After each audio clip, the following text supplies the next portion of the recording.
Alhamdulillahirabbil alamin. Assalamualaikum warahmatullahi wabarakatuh. Bismillah walhamdulillah wassalatu wassalamu ala Rasulillah Sayyidina Muhammad ibn Abdillah wa ala alihi wa sahbihi wa man tabi'a sunnatahu waqtada bihuda ila yaumil liqa'illah, amma ba'du. Para sepuh, bini sepuh, tokoh-tokoh masyarakat dan tokoh agama, wabilusius jajaran ketakmiran Masjid Al-Ma'arif lan sedoyo jamaah salat maghrib dan para pecinta majelis ilmu yang kesemuanya sangat kami muliakan dan kami banggakan, rahimakumullah.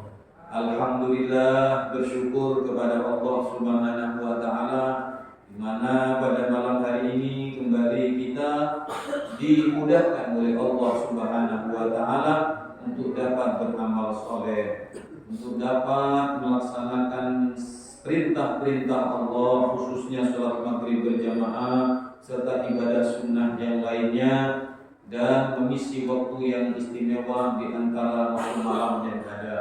Mudah-mudahan Allah Subhanahu wa taala menjadikan hati kita semua, pikiran kita semua cinta, rindu kepada amal soleh, rindu untuk bertemu dengan Allah, berjumpa dengan Rasulullah sallallahu alaihi wasallam. Jamaah ingkang kula hormati, melanjutkan apa yang kita baca pada pertemuan minggu yang lalu. Cepat ya Pak, seperti baru kemarin. Ini kalau apa mesti ini kan tadi diumumkan Kiai Mursyidi, kok minta kok Habib Muhsin. Biar tidak bingung ya, tetap di minggu ganjil saja. Cuma pesan saya tadi ngomong-ngomong sama sebagian takmir, ya, khusus kalau ada minggu kelima libur. Atau diisi apa sudah terserah, mungkin isi dosa NU sama panjenengan, nggak apa-apa. Biar ada ini Habib mana? Saya dengarnya tadi kayak Musidi, terus saya bel Mas Ijat, gimana Mas Ijat tadi? Bagaimana ini? Ya, Habib tetap hadir ya Habib, biar tidak bingung cara apa namanya, sebagaimana yang sudah ditetapkan. Dihadir dulu lagi, mungkin bosan sampai yang dulu. Alhamdulillah. Kemarin kita membahas tentang cara memperkuat keyakinan dan sebab-sebab keyakinan itu bisa kuat dan bisa baik. Ngerti? Kemarin sampai pada pembahasan ucapannya Imam Ali karramallahu wajha, "Lau kushifal ghita mazdadtu yaqinan." Seandainya hijab penutup mata kita yang menutupi dari perkara-perkara yang gaib itu dibuka oleh Allah Subhanahu wa taala, seandainya dibuka, kata Imam Ali, maka tidak akan menambah keyakinanku kepada Allah. Bukan berarti tidak yakin sama Allah. Artinya yakinnya dia sudah mentok. Mau dibuka hijabnya atau tidak dibuka, mau diperlihatkan perkara yang baik atau tidak, mau ditampakkan surga atau tidak, nikmat atau siksa atau tidak, dibuka tidak dibuka sama seperti tidak dibuka. Dibuka sama seperti tidak dibuka. Berarti yakinnya sudah mentok, tidak perlu bukti lagi. Tidak dibuktikan saja kita sudah iman, kita sudah yakin. Buktinya ada dengan memakmurkan masjid, berangkat melaksanakan perintah Allah. Yang menjadi pertanyaan ini, ada orang katanya iman, yakin, tapi tidak sholat. Ini gimana ini keyakinan dan keimanannya? Karena amal perbuatan itu Bapak Ibu ada kaitan pengaruh besar terhadap keyakinan. Baik dan tidaknya amal ibadah perbuatan seseorang itu sangat tergantung kepada kualitas keimanan dan keyakinan kepada Allah. Jadi banyak pertanyaan ini, katanya iman, katanya Islam, katanya yakin, tapi kok perintah-perintahnya Allah ditinggalkan, larangannya diterjang. Nah, ini nanti biar kita ini banyak pengetahuan tentang kaitannya amal dengan iman atau dengan keyakinan. Wal yaqinu ibaratun an quwwatil iman. Dan keyakinan itu ibarat kuatnya iman. Udah yakin, gak usah dibahas. Iman saja yang paling gampang dipahami oleh masyarakat. Tapi kalau mau dijelaskan lebih detail, yakin itu ibarat energinya.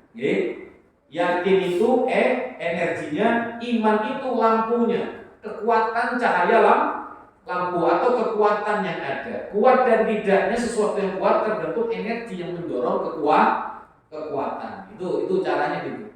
Atau iman itu biasa dimaknakan dengan lampu yang menerangi hati sehingga mata tidak gelap, tahu oh ini benar ini jelek, kan gitu. Mata, telinga pun juga demikian. Ya, karena kesinar dengan iman jelas apa yang dia dengar. Oh ini kebaikan, oh ini keburukan, sehingga telinga lebih bisa membedakan dan mampu memilih. Dan semua anggota tubuh kita karena sebab terangnya hati. Terus ngoten mawon dalam memaknai yakin itu energinya yang mendatangkan kekuatan gerak, kekuatan sikap, kekuatan yang menimbulkan cahaya penerang di dalam hati sehingga terasa nikmat hidup ini. Kalau redup bagaimana rasanya Ibu Bapak di dalam ruangan mati, bluk. Kan sungguh terasa nih sedih, seperti sempit hidup ini. Begitulah perumpamaan kalau cahaya iman yang ada dalam hati itu redup, apalagi mati. Naudzubillah. Tapi kalau terang senang kita ini, maka hati-hati yang senang, gembira, mudah syukur atas nikmat Allah, mudah sabar ketika diuji, dicoba oleh Allah, berarti menunjukkan padam hati ini karena cahaya iman dan keyakinannya, berarti energi keyakinannya kuat terhadap Allah Subhanahu wa Ta'ala. Jadi keyakinan itu ibarat kuatnya iman. Jadi kalau imannya kuat berarti menunjukkan keyakinannya kuat kepada Allah. Bisa batihi dengan teguhnya, dengan tegapnya, warusuhihi dan tegarnya, hatta sehingga diumpamakan yasiru ka'annahu tawdis samih, laksana gunung yang kuat. Bapak Ibu tinggal di gunung-gunung itu, mungkin tidak usah gunung lah, gundukan-gundukan tinggi itu atau pegunungan lihat bagaimana kuatnya ketika digoncang oleh gempa bumi. Ayo, gunung tidak kira roboh, tapi bangunan-bangunan sekelilingnya akan roboh, runtuh. Makanya nek gempa cepat metu. Jo tawakal, wirid tawakal, dirubuh itu kan mati loh. Ikhtiarnya pindah. Kalau gempa langsung keluar sambil mengucapkan subhanallah walhamdulillah wala ilaha illallah wallahu akbar. Sebut nama Allah atau adzan Allahu akbar Allahu akbar. Kalau ada gempa, ada angin, ada pokoknya angin yang mengerikan ketika hujan, itu takbir dengan panggil nama Allah. Subhanallah atau petir menggelegar, subhanallah walhamdulillah wala ilaha illallah. Sucikan nama Allah, tasbih kepada Allah Subhanahu wa taala. Termasuk gempa sambil keluar, tawakal pada dari Gusti Allah, dirubui mati dan tidak boleh tuh, ya. Harus ikhtiar dulu baru pasca minta terus tawakal. Iya harus pindah. Di masjid sama. Jangan tantang di masjid kok mati husnul khotimah. Sudah tahu pasti rubuh, tetap di masjid. Nah, itu namanya membunuh diri. Harus pindah. Kecuali kalau pas takbir langsung rubuh berat, lain itu mati syahid itu. Tapi kalau digoyang keluar, keluar. Repotnya kalau dirubui nggak mati, tapi potong kabeh. Iya kan? Berat ini Pak. Ini hidupnya sengsara terus nih gara-gara yang waktu tawakal ini salah ya, tawakal salah itu namanya. Iya, kalau masih bisa diusahakan ikhtiar jasad, langsung berikhtiar. Baru setelah itu tawakal. Sama kita punya sepeda motor, ya, punya mobil. Saya diparkir yang bagus di tempat yang aman, habis itu dikunci. Ya, kunci setir, tutup setir, kemudian kalau bisa tambah gembok, kasih rantainya kapal. Insya Allah nggak diangkat sama maling. Tapi kalau sudah usaha ikhtiar, ya seperti itu tetap digondol. Saat sepeda, saat rantai digowo Pak, berarti takdirnya memang seperti itu. Yang penting ikhtiar seperti itu. Setelah itu pasrah kepada Allah. Sama ketika datang musibah, gempa namanya, ada kekuatannya biasa. Kalau biasa kiranya kita dalam feeling insting kita tidak perlu keluar. Tapi kalau keras, duduk langsung, ya. Jangan pasrah tawakal tapi salah caranya. Itu diantaranya. Kembali kepada pembahasan, orang Bapak Ibu yang hatinya dikuasai oleh keyakinan, oleh iman yang kuat kepada Allah, tidak mudah tergoncangkan, ya, tidak mudah diruntuhkan keimanannya. Jadi sehingga tidak bisa diganti, ditukar dengan dunia yang hina. Dia tetap ibadah, dia tetap berzikir, dia tetap bertawakal kepada Allah, tetap dia bergantung kepada Allah SWT, walaupun diuji dengan cobaan dan berbagai macam goncangan-goncangan. Jadi goncangan-goncangan bagi kita itu adalah ujian dan cobaan hidup. Jadi orang yang yakinnya kuat, imannya kuat, itu kalau sudah menancap keyakinan di dalam hati seseorang menguasai, itu diumpamakan seperti gunung yang kokoh. Lihat ketika gempa, tidak ada gunung yang roboh, tidak ada. Gunung yang lepas, tidak ada. Tetap dia kokoh. Goyang seperti apa bumi waktu Sigi kejadian di Sulawesi. Tanah itu kan jalan, Bang. Jalan kan tanah, rumah 300 meter di sana bisa jalan. Terus kelapanya ada, kenalan teman saya, kelapa itu 300 meter, Pak, bisa masuk ke bumi, masuk ke bumi di bawah, di rong bumi itu, muncul 300 meter. Duh, ini kelapa yang ada di rumah saya, di rumah teman saya ini. Sampai seperti itu, Pak. Tapi gunung tetap kokoh. Atau kata Imam Haddad, orang yang hatinya dikuasai dengan keyakinan dan keimanan seperti batu karang yang kokoh di tengah lautan, tak mudah runtuh terhempas badai dan gelombang. Bahkan saat ini ada kapal terbesar sekelas Titanic nabrak kapal isi suwe boten karangnya kan yang runtuh kan.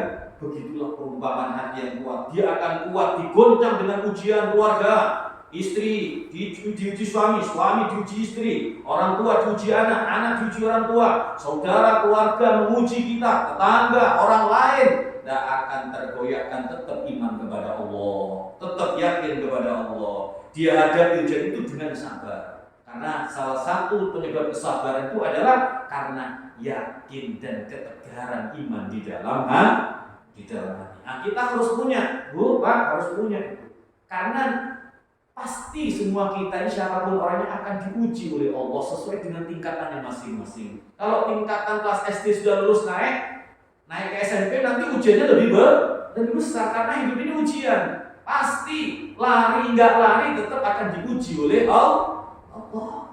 Walladzi khalaqal mauta wal hayata liyabluwakum ayyukum ahsanu amala wa huwal azizul ghafur. Dialah Allah yang menciptakan kematian dan kehidupan, atau dibalik, kehidupan dan kematian untuk menguji kalian semua, yang kaya, yang miskin, yang sehat, yang sakit, yang lapang, yang sempit, yang banyak uang, yang tidak banyak uang. Ya, semuanya pokoknya untuk menguji kalian, kita semua diuji oleh Allah Subhanahu wa taala.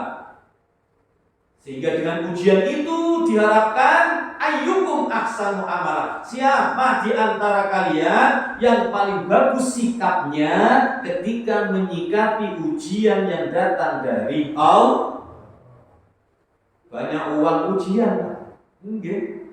Senang itu ujian, susah ujian. Banyak uang ujian, tidak punya uang ujian. Kalau banyak uang, banyak harta, ujiannya dengan harta. Kalau dia melit, maka akan disiksa dengan sebab melitnya. Yang enak orang miskin, Pak, tidak perlu biaya ujiannya, Pak. Yang penting sabar. Sabar. Tidak kira tidak makan pasti. Bagaimana BBM naik? BBM kan naik. 10.000 pertalite, solar pun pinten Pak, 7.000 hampir ya. Terus Pertamax naik, ya Allah enggak kabeh guys. Semuanya naik. Kira-kira enggak naik Bu ekonomi Bu? Mulai naik kan? Yang biasanya 500 second. Mungkin kita kaum laki-laki enggak tahu ini Pak. Yang tahu ibu-ibu nanti mau ke pasar mulai biasanya gawang second ini, second 5 itu. Kacek 5.000 itu semumetnya, ojo 5.000 kacek 500 itu pun rotok mumet kan? Ya Allah, ya memang begitu. Tidak usah dipikiri, jalani saja sudah. Dijalani. Artinya jangan banyak terlalu dipikiri. Ya, dijalani semampunya kita. Ya disikapi, sikapi dengan baik. Makanya kan Allah mengatakan wala nabluwannakum bisyai'in minal khawfi wal ju'i wa nafsin minal amwali wal anfusi was thamarat wa basyirish shabirin. Pasti, ini sudah kata-kata Allah. Lanabluwannakum, pasti. Ya, kalau sudah pasti, ya sudah, tidak bisa dihindarkan. Akan kami uji kalian. Bisyai'in, dengan sedikit, masih sedikit Pak Bu. Parahnya di dunia masih sedikit, kecil itu. Belum nanti di akhirat itu yang namanya musibah besar nanti. Bisyai'il khauf, dari rasa takut, khawatir. Ya Allah, buka kabeh kan khawatir kan? Cukup tanda ini, tidak usah mau cukup tanda ya. Atau mungkin besok makan apa saya ya? Jangan apa namanya? Jangan kebawa pikiran-pikiran macam-macam sehingga kita mengatakan sesuatu yang seolah-olah mendahului takdirnya Allah. Tidak usah khawatir, Allah sudah menjamin rizkinya. Wa ma min dabbatin fil ardi illa 'ala Allahi rizquha. Tiada satu pun makhluk yang melata di muka bumi melainkan rizkinya sudah diatur oleh Allah Subhanahu wa taala. Rizki itu ada dua, bukan berbentuk harta saja, Pak. Rizki itu sesuatu yang berguna bagi manusia, sehingga rizki itu terbagi menjadi dua. Ada rizki yang berguna manfaat untuk badan kita, ada rizki yang berguna manfaat untuk iman, untuk agama kita. Cuma orang lebih fokus kepada rizki yang terkait jasmani, sehingga nominalnya akhirnya uang, harta. Tapi tidak dipentingkan rizki yang terkait dengan agama. Harta banyak, tapi semangat ibadah tidak ada. Tidak sholat, wala pengajian, wala dzikir, tidak dekat ke masjid. Wah, ini yang perlu dikhawatirkan, Pak. Kalau lagi di dunia seberapa lama sih kita senang di dunia? Kalau sengsara, seberapa lama sengsara? Pasti ada batasnya. Tapi nanti kalau di akhirat sengsara, na'udzubil, mau balik kemana, Pak? Tidak bisa sudah. Makanya alhamdulillah kita masih dikasih kekuatan taufik oleh Allah, dorongan kuat hati kita dan langkah kita senang kepada kebaikan-kebaikan, senang amal soleh. Jadi orang yang keyakinannya kuat itu seperti gunung yang kokoh atau seperti batu karang yang tidak akan terpengaruh dengan apapun yang datang di sekelilingnya, ujian dan cobaan. Tetap dia menyembah Allah, tetap dia beriman kepada Allah, tetap dia akan bertuhankan Allah, bergantung kepada Allah, bertawakal kepada Allah, meminta kepada Allah Subhanahu wa taala. Makanya yang paling utama itu keyakinan dulu dimatangkan, keimanan dulu perlu ditata di dalam kehidupan kita. Makanya awwalu wajibin 'alal insani, di dalam kitab Zuhud itu ada nadom pertama itu seperti itu. Ma'rifatul ilahi bistisqani, awal wajibin 'alal insani, yang pertama kali wajib atas manusia. Apa itu ma'rifatul ilah? Mengenal Allah bistisqani, dengan penuh keyakinan. Sehingga itulah pentingnya ketika anak-anak kecil di ngaji-ngaji itu diajari akidah minimal 50 sifat. 50 sifat di dalam akidah Islam itu hafal. Anak-anak kita, ya termasuk kita, walaupun tidak urut. Makanya oleh guru-guru ngaji itu dibuat lagu. Wujud kita bako mukhallafatul hawadisi, kan gitu. 20 sifat wajibnya Allah, 20 sifat mustahilnya Allah. Adam, hudus, fana, mumasalatul hawadisi, ihtiyati ila syai' dan sebagainya. Jadi wajibnya hafal, mustahilnya hafal. Apa wajibnya Allah? Wujud. Ya, mustahilnya ada, enggak mungkin Allah tidak ada. Allah pasti ada dan seterusnya. Itu 50 sifat harus paham. Termasuk sifatnya Rasul kita juga harus paham. Untuk apa? Untuk menambah kekuatan daripada akidah keyakinan kita di dalam mengimani, mengenal Allah Subhanahu wa taala.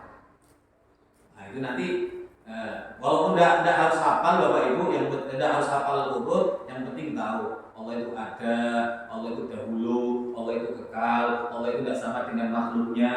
Kalau makhluk duduk di kursi, kalau makhluk punya singgasana, kalau Allah tidak. Adapun makna bersemayam di arsy, duduk di kursi, itu tidak sama seperti, memang ayatnya seperti itu, tapi tidak seperti yang bisa dibayangkan seperti manusia duduk atau manusia ada di singgasana. Kenapa? Singgasana, kursi, semua yang ada selain Allah itu ciptaannya Allah. Allah itu ada, tidak bertempat. Jangan dibayangkan Allah itu bertempat.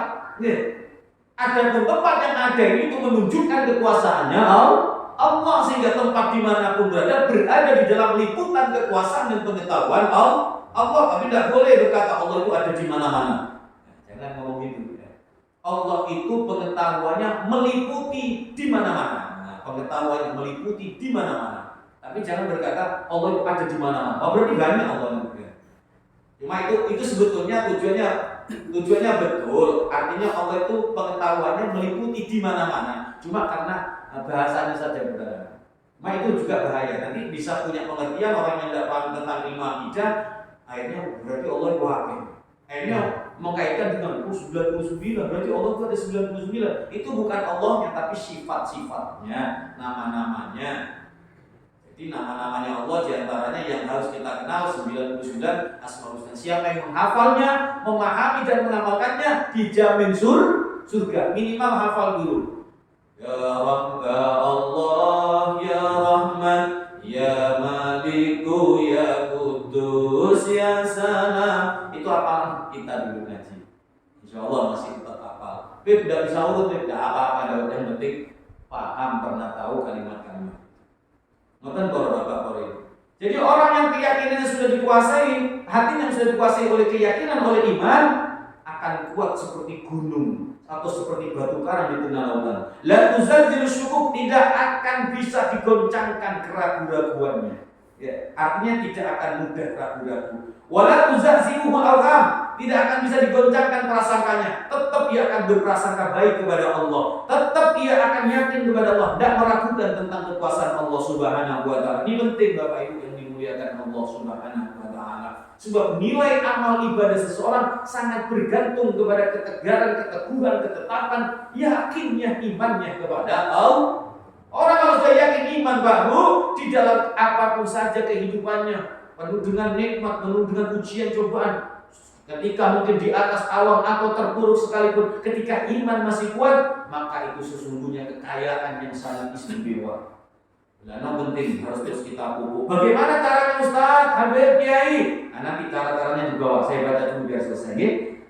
Dari kuatnya keyakinan, ya, tidak mudah diragukan, tidak mudah dibuat ragu-ragu atau tidak mudah berprasangka buruk, hatta la yaqulu syukuki wal sampai-sampai orang yang punya kekuatan keyakinan dan keimanan yang sempurna ini atau yang baik ini sampai-sampai tidak akan ada sedikit pun keraguan dalam hatinya tentang janji-janji Allah Subhanahu wa taala, tentang apa yang dijadikan oleh Allah Subhanahu. Sama sekali. Wa in ja'at min kharijin, seandainya datang dari luar bisikan-bisikan atau apa yang dia jumpai yang mungkin bisa menggoyahkan iman dan keyakinannya. Gusti, bulan ini pada pun sembahyang pun sholat, ini perumpamaan Pak. Orang yang masih ada ragu-ragu, kurang ngopo, belum pun wirid belum Gusti. Kok kasih nonton muribis belum? Ini hati-hati ini goncang nih berarti, mudah digoncangkan Pak.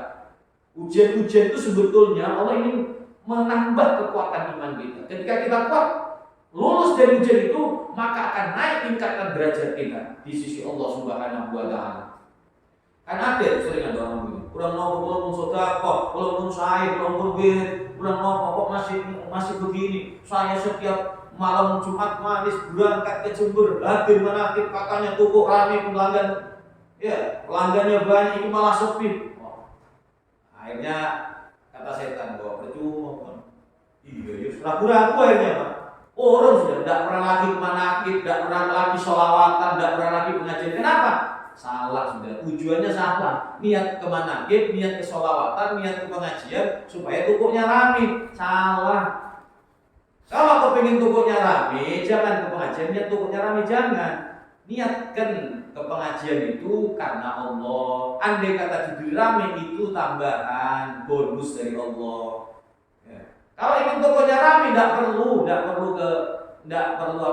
ke menakib, tidak perlu ke sholawat. Artinya niatnya tidak perlu ke sana sudah. Ya, gampang, tidak usah niat Pak.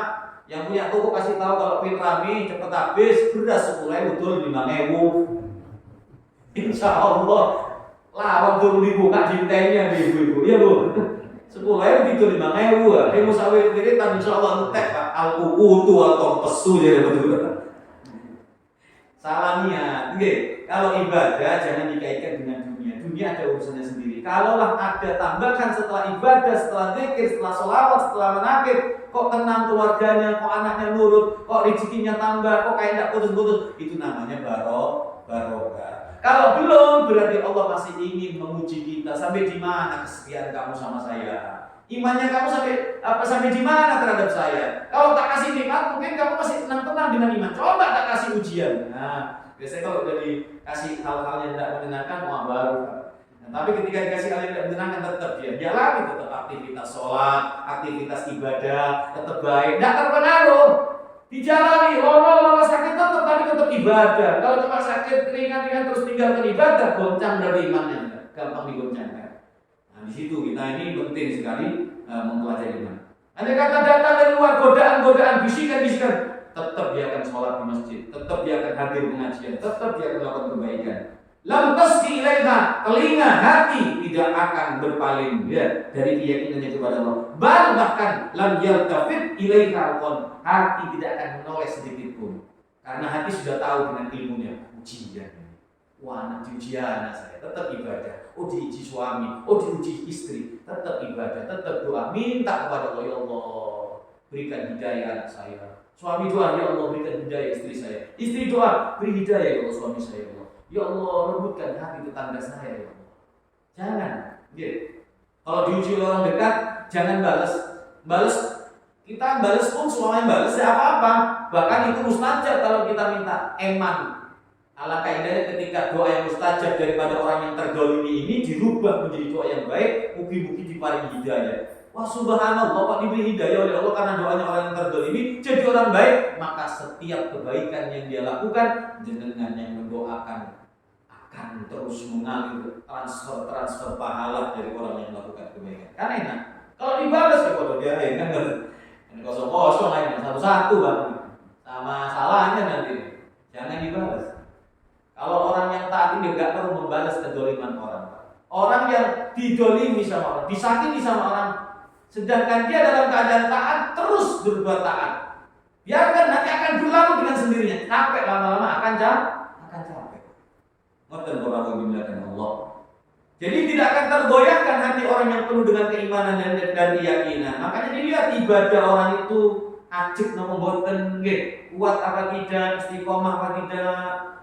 Kita akan tahu sejauh mana keyakinan dan keimanannya kepada Allah dilihat daripada perilaku orang tersebut. Ketika dia baik terhadap Allah, baik terhadap manusia, istiqomah melakukan ibadah, padahal hidupnya melarat, dia susah, mungkin banyak utang, tetap ibadah dia. Ya, tetap berbuat yang terbaik dalam kehidupannya. Berarti menunjukkan adanya hati yang dikuasai oleh keyakinan dan keimanan yang baik. Wasyaitanu dan setan. Nah, ini pentingnya kita kalau punya keyakinan Bapak Ibu, punya keimanan yang kuat. Wasyaitanu dan setan la yastati'ud dunuan, tidak akan mampu mendekat untuk membisik-bisikkan kepada telinga anak Adam. Tidak akan mampu mendekat. Apalagi mendekat saja tidak akan mampu dia. Akan menjauh min soibi hadzal yakin, dari orang yang mempunyai keyakinan dan iman yang kokoh terhadap Allah Subhanahu wa taala. Tidak akan terpengaruh karena setannya jauh. Sebab kita ini punya 4 bisikan. Ada yang mengatakan 3 dan mengatakan 4 Bapak Ibu. Yang pertama bisikan nafsu, diri kita sendiri, Yang kedua bisikan setan. Yang ketiga bisikan malaikat. Yang terakhir ilham dari Allah. Kalau ilham ini tidak bisa tergoyahkan, Tapi kalau bisikan malaikat masih ada, tergantung kitanya nanti. Tergantung kitanya. Mau didengarkan langsung diterima apa enggak atau ditunda dulu. Kalau ditunda kalah nanti. Datang bisikan berikutnya. Bisikan setan. Kok biarin. Minggu depan kan masih ada pengajian. Gampang. Ini Habib Mani. Ini Habib gak gampang. Ini namanya kalah ini. Padahal punya waktu, punya kesempatan. Ya namanya pengajian ini ngoten-ngoten. Kadang selalu dikritik oleh nafsu kita sama setan. Pengajian yang gitu-gitu biaya logo ya sembromokaan. Tapi ketika hal yang menyanyikan ini udah pernah diprotes sama setan. Coba kan pernah protes kan? Duduk setiap hari gesah, enggak ada kan bisikan protes kan? Lanjut terus enak kan gitu. Seperti duduk di pinggir jalan sama ngopi, bukan enggak boleh sekali-kali ya monggo. Tapi kenapa ketika duduk-duduk seperti hal itu yang menanyakan umur, duduk di pinggir-pinggir jalan, kok tidak pernah ada bisikan, seakan-akan tidak pernah ada bisikan-bisikan? Ya karena setan tadi itu, setan yang mendukung, sebab hal yang menyiapkan umur, menyiapkan waktu hidup kita. Tapi kalau yang memanfaatkan umur dan waktu, perkumpulan yang baik, dibisiki sama setan mau berangkat. Nunggu isu ngomongin. Itu pasti ada gitu. Tuh, turun komat nanti. Akhirnya kasih tidak sholat berjamaah. Malam juga gitu dibangunkan malam. Oh dong, akhirku habis jam 3. Masjid Al-Ma'arif turun urip. Iya. Nanti kalau sudah bunyi, habis setengah jam. Memang begitu. Kalau ada hal-hal yang baik yang diadakan kepada kita, itu setannya langsung gitu. Tapi kalau yang menyanyiakan tidak ada kayaknya, dicukup malah. Lanjut, ya gitu. Memang tidak ada orangnya, tidak ada wujudnya, tapi bisikan itu kita ada. Disitulah apa yang disebut dengan Nabi Muhammad ketika beliau pulang dari perang Badar, menang perang Badar, pulang, sahabat gembira, seneng. Ya, senang sampai ada yang bersair-sair, ada yang pokoknya gembira sudah. Di saat mereka gembira apa katanya Nabi? Roja'na min jihadil asghar ila jihadil akbar. Senang-senang sulung. Karena dipikir perang Badar ini perang yang menentukan, perang yang paling terbesar di zaman itu ya, di zaman minimnya orang Islam. Artinya menentukan umat Islam. Menang kalah ketentuan Islam di situ. Kalau kalah habis Islam juga. Kalau menang akan terus jaya. Bagaimana tidak jumlah 313 melawan 1000 pasukan orang-orang kafir dengan persenjataan yang lengkap. Orang Islam senjatanya apa adanya. Tapi menang karena semangat jihad fisabilillah, mencari surganya Allah. Kematian dicari oleh orang Islam ketika perang. Karena apa? Mengharap pahala yang tak ada hisabnya. Itu pahalanya orang mati syahid orang. Sehingga bisa satu orang bisa bernilai 3 kali lipat bahkan 5 kali lipat orang kekuatannya karena semangatnya tadi. Makanya pasukan Islam itu pasukan berani mati. Tapi kalau pasukan kafir, pasukan takut mati aslinya. Pak, kenapa? Kalau dia mati, dia meninggalkan istri yang cantik, meninggalkan harta, meninggalkan glamor dunia. Karena merasa dunia itu adalah surganya mereka. Sehingga takut mati aslinya mereka. Tapi karena terpaksa, ya mau nggak mau mereka harus perang. Kalau Islam bukan tentara Islam, berani dia berani mati, rebutan tak dicari. Makanya walaupun jumlahnya sedikit, jadi 80% perang antara Islam dengan orang-orang kafir di zaman dahulu, itu 80% jumlah kita lebih sedikit, jumlahnya lebih banyak mereka. Tapi kemenangan itu selalu diraih oleh orang Islam. Cuma satu kekalahan, itu pun kekalahannya bukan karena apa, tapi karena tidak nurut sama pesannya Nabi. Kapan itu? Ketika perang Uhud. Perang Uhud itu jauh lebih besar jumlah pasukan musuh, 3000 pasukan musuh, Islam cuma 700. Tadinya 1000, tapi yang 300 belot. Orang-orang munafik, Pak, sampai di tengah jalan kok pulang balik ke kota Madinah. Tinggal 700, musuhnya 3000. Waktu itu Khalid bin Walid masih kafir, memimpin pasukan Uhud, kalangan kafir. Nabi Muhammad sudah pesan, kamu 50 pasukan Islam pemanah, saya tempatkan di bukit Uhud, jangan turun, kalah menang jangan turun, pokoknya. Itu pesan Nabi Muhammad. Nah, naik ke atas pasukan, berarti tinggal 650 di bawah. Perang, Pak. Pasukan panah kita dari atas. Dua kotak kacir, 3000 pasukan kafir itu, Pak. Iya. Sehingga ada yang mati, sekitar 24 pasukan kafir itu di perang Uhud, 24 orang meninggal kena panah yang dari atas itu. Meninggal kotak kacir. Wah, ditinggal peralatan senjata semua, harta-harta perang itu ditinggal, mereka lari. Kok lupa sama pesannya Nabi Muhammad? Karena Nabi tadi pesan, pasukan pemanah kalah menang ojo mundur, jangan turun dari atas. Karena itu kekuatan, walaupun cuma 50 tapi memporak-porandakan musuh. Lupa, kenapa? Tertipu dengan glamor harta rampasan perang atau dengan dunia. Ini kadang kita ini silo ya, tertipu dengan dunia sehingga melupakan akhirat. Koyok-koyok hidup lama di dunia tidak, sebetulnya sebentar. Buktinya hari Senin ketemu Senin. Buru ini ya. Seminggu sudah kita ini. Baru kemarin tapi ketemu lagi. Ya Allah, begitulah kehidupan para Bapak Ibu yang dimuliakan Allah Subhanahu wa taala. Akhirnya lupa turun dengan pesan Nabi. Ini pentingnya kita ini memegang teguh pesan-pesan Allah, pesan-pesan Rasulullah. Makanya tidak akan ada kebahagiaan. Boten kebahagiaan, tidak akan ada kebahagiaan kalau hidupmu selalu mengikuti apa kata orang. Kalau kau ingin bahagia kata ulama, tapi selalulah mengikuti kata Allah dan kata Rasul. Ingat lagi kata-kata indah ini dari ulama ya. Tidak akan ada kebahagiaan orang yang selalu mengikuti kata-kata orang. Jadi sini parang jari uang, sampai parang jari Gusti Allah jari Rasul tidak diikuti, tidak ada kebahagiaan, berakhir sengsara, berakhir kehinaan. Tapi kalau ingin bahagia, ikutilah apa kata Allah dan kata Rasulullah. Kalau mudah sejalan dengan kata orang seumpamanya, karena kata orang selalu timbul dari hawa nafsu, keserakahan, kekuasaan. Tapi kalau kata Allah selalu dari kemurnian, pasti aman. Hadirin yang dimuliakan Allah SWT. Ayatnya turun, pasukan itu turun, Pak, ditinggal, Pak, ngambil, ikut apa? Mengumpulkan rampasan ke perang. Karena dalam Islam rampasan perang itu halal. Namanya ghanimah. Harta rampasan ke perang itu namanya ghanimah di dalam agama Islam. Halal untuk kaum muslimin halal. Ternyata larinya orang kafir itu strategi baru dari Panglima Khalid bin Walid. Untuk apa? Menguasai gunung. Nabi itu sudah tahu, cuma Nabi tidak mau mendahului takdir. Jadi kalau gunung ditinggal, ini pasukan pasti akan menguasai gunung. Naik ratusan pasukan membawa panah naik di atas gantian, Pak. Dipanah, dilempari batu sehingga 70 orang Islam mati. Gara-gara tadi tidak ingat pesannya Rasulullah. Makanya pesannya Allah, pesannya Rasul, terima dengan iman, terima dengan keyakinan. Baru nanti bisa di belakang kemudian hari dipikir sama akal kita, sehingga akan dapat terjawab apa-apa yang mungkin belum masuk akal. Pada akhirnya ketika iman menerima akan masuk akal. Betul. Ini pentingnya keyakinan, ya. Jadi setan itu tidak akan bisa mendekat dari orang-orang yang mempunyai keyakinan. Para sahabat orang yang sebetulnya keyakinannya kuat terhadap berpegang teguh terhadap apa yang disampaikan Nabi. Tapi tetap namanya orang keyakinan kuat, iman kuat, godaannya dunia. Harus kuat kita ini. Makanya kata Allah, la yaghurrannaka taqallubul ladzina kafaru fil bilad. Orang-orang beriman, jangan membuat matamu silau ketika kau melihat orang-orang kafir sukses, kalau bisnis cepat sukses, bilang begitu.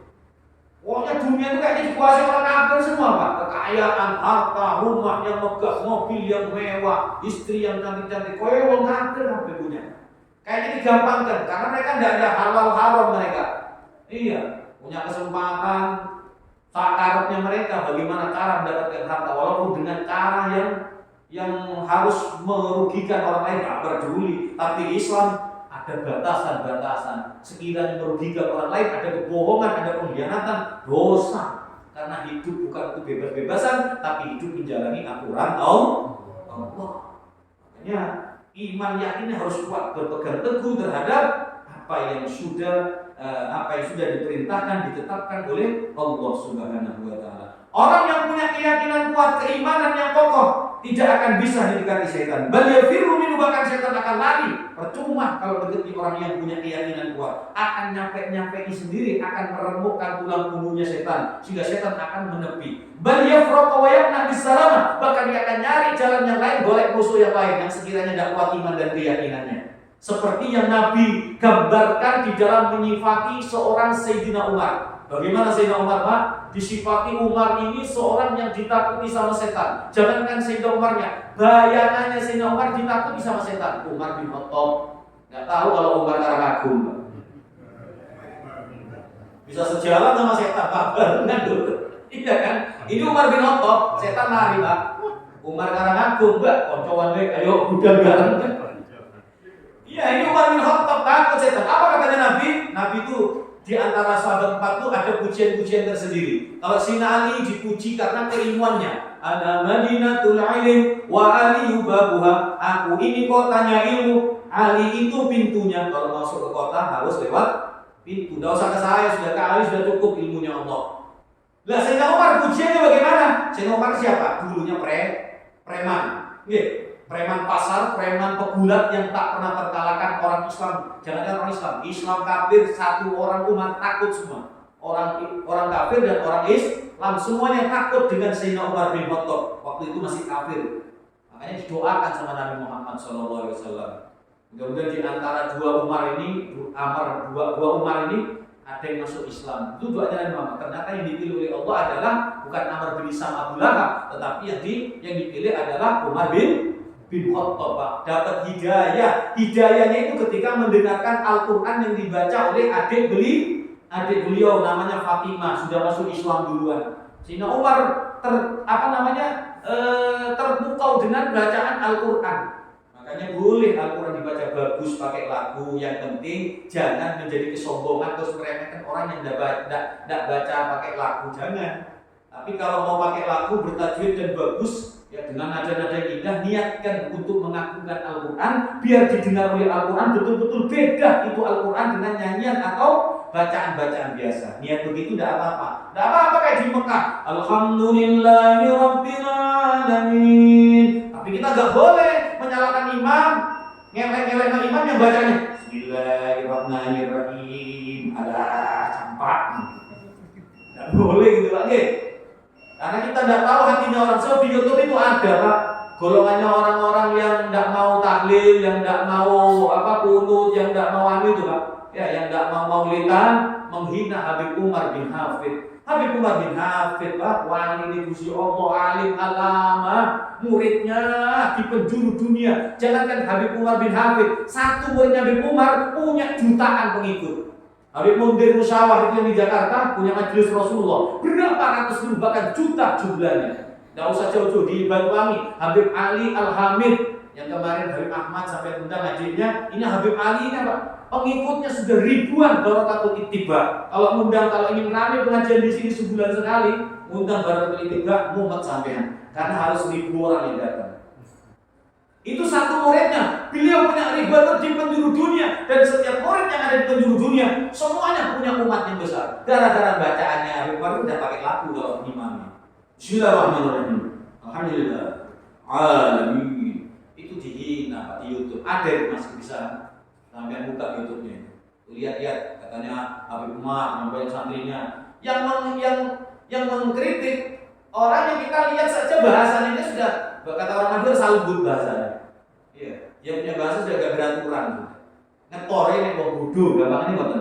Mengkritik ulama besar sekelas sekaligus Habib Umar bin Hafid. Pak sinten siapa dia? Ya Allah. Tidak apa-apa mau pakai lagu, mau cuma hati-hati tokonia. Cuma kebanyakan kalau pakai lagu itu kalau nggak kuat ria. Koyoke ngono koyo isun guys. Gitu kan. Sepertinya tidak ada yang seperti saya lagu-lagu ini. Resep, nikmat, tidak ada kayak di masjid imam yang seperti saya. Itu kadang-kadang ada itu. Kalau yang suara-suara bagus hati-hati karena rawan ria. Kalau nggak ria nggak apa-apa. Untuk menunjukkan keagungan Al-Quran supaya didengar itu resep bagi jamaahnya. Monggo tidak apa-apa. Karena Al-Quran ketika dibaca betul-betul dengan ayatnya, dengan niatnya, ketulusan hati, bacaannya, lagunya, tahu maknanya, maka akan menambah keimanan orang-orang yang mendengarkannya. Ini para ulama menggunakan Allah. Kata Nabi Muhammad SAW tentang Sayyidina Umar,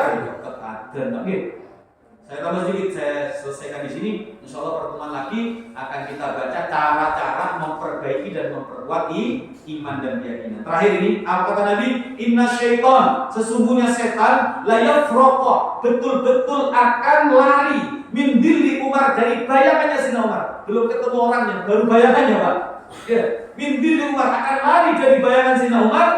Wa masalaka Umar fajjan, tidaklah Umar menempuh satu jalan, ya, illa salaka setan, berpapasan dengan setan, melainkan setan akan mencari fajjan akhir, jalan yang lain. Belum Umar, bayangan Umar melayu dari jalan yang lain Pak. Itu Umar bin Khattab. Makanya Umar semua turunan yang bodoh. Koncoan pokoknya. Aduh Umar semua turunan menang gitu Pak. Ayo Mas jalan guys Pak. Tapi kalau Umar bin Khattab lari Pak. Kenapa? Karena Umar itu Nabi tahu bagaimana keyakinannya. Padahal tadinya preman, gitu bagi. Padahal tadinya orang jahat, tapi begitu masuk Islam, paling beraninya sahabat. Tidak ada orang yang pertama kali berkata kepada Muhammad, wahai Muhammad, mulai sekarang kamu gak usah sembunyi-sembunyi dakwanya. Sebelum Umar masuk Islam, Nabi Muhammad dakwanya ngetek-ngetek Pak. Kadang-kadang berdua ngetek-ngetek, tek-ngetek. Sembunyi-sembunyi Pak. Ajar 4 orang, ayo masuk Islam, ini ajaran dari Allah. Sembunyi-sembunyi, Umar masuk Islam. Muhammad, mulai sekarang kamu tidak boleh sembunyi-sembunyi dakwah. Terang-terangan, Umar, saya nanti kanjeng Nabi yang akan mendampingi sampai. Akhirnya pertama kali beliau di tengah-tengah pasar, beliau ceramah Pak. Di dekat pasar tempat orang ramai berjalan, disitulah Rasulullah. Ada Sayyidina Umar bin Khattab. Lihat manfaat dari preman kalau sudah tobat akan menjadi orang yang berani. Kenapa? Karena preman sudah biasa hidup dengan kematian dan takut dengan kematian. Masuk Islam, tambah berani. Khalid bin Walid, itu dedengkotnya kafir yang hebat dan berani. Gak ada strategi perang yang dimiliki hebatnya seperti Khalid bin Walid. Gak ada yang berani main pedang sama Khalid bin Walid, berani. Tapi ketika Khalid mendapat hidayah masuk Islam, Allah, berapa negeri ditaklukkan dengan Panglima Khalid bin Walid, sampai akhirnya Sayyidina Umar jadi khalifah. Khalid bin Walid diistirahatkan, takut nanti terlalu hebat mengalahkan, akhirnya bangga pada dirinya. Bukan menjatuhkan Khalid, tapi menjaga keyakinan dan keimannya Khalid biar tidak terlalu tinggi ngawak di awal, akhirnya jatuh nanti. Jadi diamankan oleh Sayyidina Umar bin Khattab. Khalid, kalau sekarang kau berhenti jadi panglima, kau akan kupindahkan menjadi apa? Gubernur, pemimpin di satu tempat. Itu diantara orang-orang yang punya keyakinan seperti Sayyidina Umar bin Khattab. Setan takut sampai-sampai para kiai itu diantara ulama-ulama dulu menulis, barangkali kotak-kotaknya yang banyak tuyul-tuyul daerahnya, ya biar tidak diambil tuyul, tulis di kotaknya Umar Al-Faruq, Pak, jangan salah. Umar cuma turunan dia tembus, Pak. Umar Faruq, Umar Al-Faruq, maksudnya Sayyidina Umar. Itu insya Allah, Pak, bisa jadi azimah, tapi bukan meyakini nama Umar, tapi Allah memberikan berkah kepada Umar bin Khattab sehingga bayangannya karena yakin imannya kepada Allah diberikan barokah oleh Allah. Setan pun takut dengan sebab Umar bin Khattab makan baru. Jadi silakan jendela-jendela tulis Umar Faruq, cuma tetap harus kembalikan semua urusannya kepada Allah. Hanya berkah dari sebuah nama. Banyak dari orang dulu waktu karena tidak memungkinkan sudah isya, mudah-mudahan jadi barokah dan manfaat. Insyaallah ya, dawa umur, Allah jadikan kita orang istiqamah, bisa hadir di pengajian-pengajian yang lain. Ada nama wa iyyakum ihdinas shiratal mustaqim wa la tudikum. Wassalamualaikum warahmatullahi wabarakatuh.